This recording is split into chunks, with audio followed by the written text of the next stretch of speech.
A palavra grega Gehenna, que vem do termo hebraico Gehinnom, foi utilizada por Jesus em alguns de seus ensinos e designava o Vale dos Filhos de Hinnom, ao sul de Jerusalém, quando virou depois um local de depósito de lixos e animais mortos para incineração.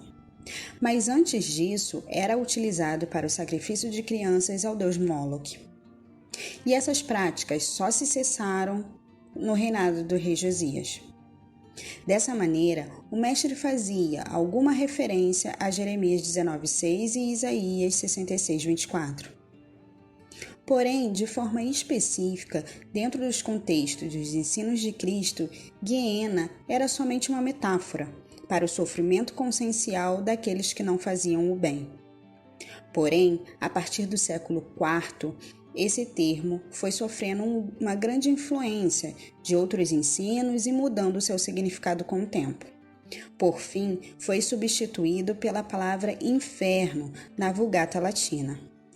Partes inferiores, o significado, e, portanto, mostra uma clara influência do conceito de Hades, do submundo dos mortos na mitologia grega.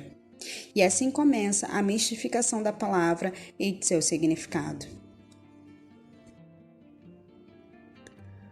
Com João Crisóstomo, a Igreja começou seus ensinos de que os pagãos iriam para o inferno por não terem sido batizados. Jerônimo e Agostinho, dentre muitos outros também, estabeleceram as teorias de que o inferno, além de espiritual, era também físico, tinha fogo e queimava eternamente. Mais tarde, São Tomás de Aquino vem reformulando o entendimento, dizendo que só iriam para o inferno os pecadores, mas as crianças não batizadas iriam para o limbo, um local intermediário, sem sofrimento, mas também sem a paz de Deus.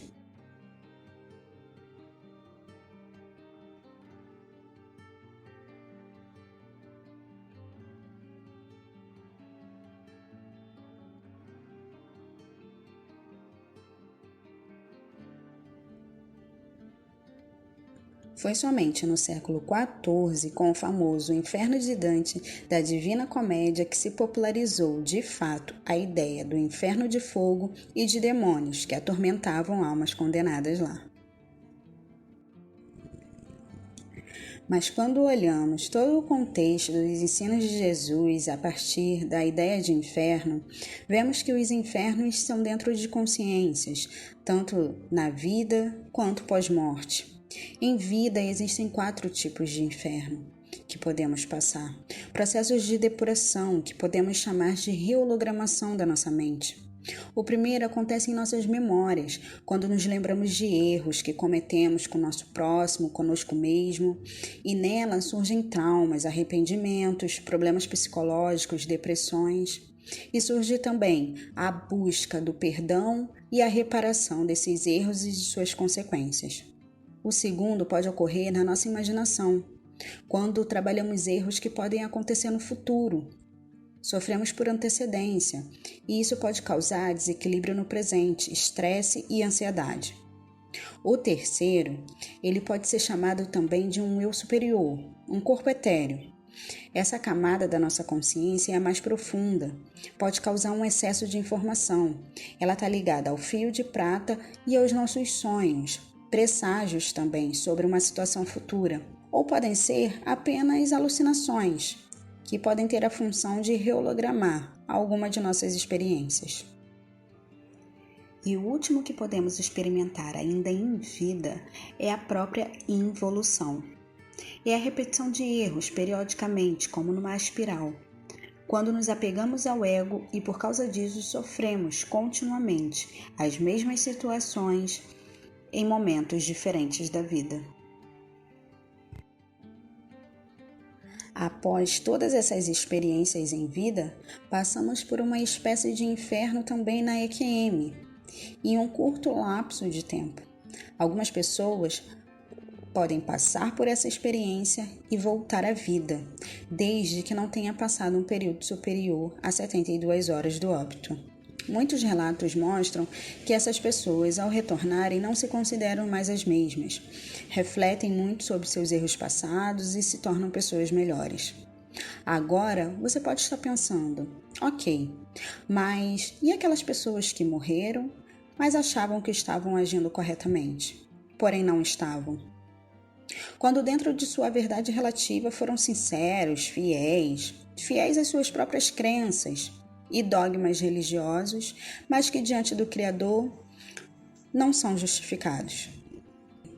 O que ocorre é o que podemos chamar de segunda instância, o processo de julgamento da própria consciência. Reviver os erros até que se manifeste o entendimento e o arrependimento, e essa é a saída para toda culpa. Paulo descreve essa justiça do Criador, segundo a verdade que cada um carrega em seu coração, em Romanos capítulo 2 e Romanos capítulo 3. Em Mateus, vemos nosso mestre descrevendo o início do seu reino de justiça, que marca a separação dos justos dos injustos. É nesse período que depura-se com o fogo a cada um, separa-se o joio do trigo. Uma fase de inferno que a humanidade experimentará. O fogo aqui é uma metáfora de instrumento de alquimização ou transformação. Nesse contexto, fica bem claro que o inferno consciencial não é eterno, tem o tempo necessário para a transformação, para a vida eterna ou para a morte eterna, o que João chama de segunda morte em Apocalipse 2, em Apocalipse 20. É nesse momento que a balança do Criador é colocada na prática. Erros e acertos, cada escolha um ponto contabilizado. Todos passarão pelo fogo, uns para a salvação e outros para a condenação. Se ao final a conta fecha no positivo, a consequência é a eternidade existindo em Deus, junto com seu galardão. Se no negativo, só resta a infelicidade da inexistência, de não experimentar a sensação de ser pleno, perfeito, atemporal, adual, como nossa origem no Criador. E eis que venho sem demora, e comigo está o galardão, que tenho para retribuir a cada um segundo suas obras. Eu sou o Alfa e o Ômega, o primeiro e o último, o princípio e o fim. Bem-aventurados aqueles que lavam suas vestes, para que tenham direito à árvore da vida e entrem na cidade pelas portas. Apocalipse 22, do 12 ao 14. Na próxima aula falaremos então de demônios, néfilins, doenças mentais. Até a próxima!